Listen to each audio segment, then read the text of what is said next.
अविनाशी तु तद्विधि जेन सर्वमिदं तत्तम विनाशम व्ययस्य न कश्चित् कर्तुं महति।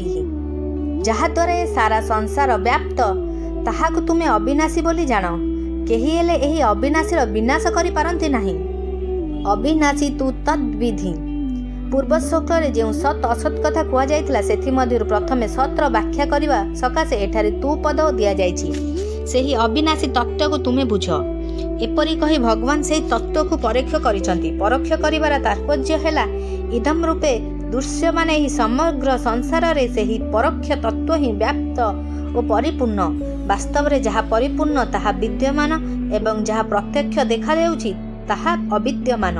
एठी तत्पद द्वारा तत्व को परोक्ष रीति रे कहिबार तात्पर्य नुहे जे सेही तत्व बहुत दूर, मात्र ताहा इंद्रिय और अंतकरणर विषय होई नथिबारु ताहाकु परोक्ष रीति रे कुहा जाइछि।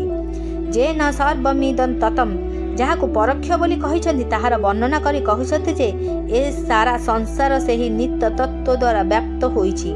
जेपरि सुनारे तैयारी गहणारे सुना, लुहारे तैयारी अस्त्र शस्त्र लुहा, माटीरे तैयारी पात्र माटी एवं जलरू सृष्ट बरफरे जल व्याप्त होइछि, सेहीपरि संसार रे सेही सत्तत्व व्याप्त रहिछि। तेणु प्रकृत रे एही संसार रे एकमात्र सेही सत्तत्व ही ज्ञेय। विनाशम व्ययमस्य न कश्चित् कर्तुमहति। एही शरीर हेउछि अवय अर्थात अविनाशी। एही अविनाशी को केही विनाश करि परिबे नाही, मात्र शरीर विनाशी।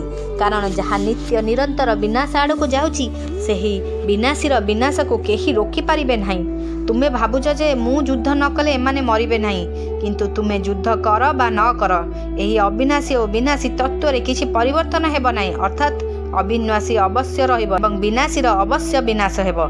एठारे अस्य पद व्यवहार करी तत्सत्व को इदम रूपे कहिबार तात्पर्य हेउछि जे प्रतिक्षण परिवर्तनशील। शरीर जो सत्ता देखा जाउछि ताहा सत् तत्वर सत्ता। ए शरीर मोर एवं मु शरीरधारी निज सत्तार एपरि जो ज्ञान हेउछि ताहाकु लक्ष्य करी भगवान एठारे अस्य पद व्यवहार करिसंती।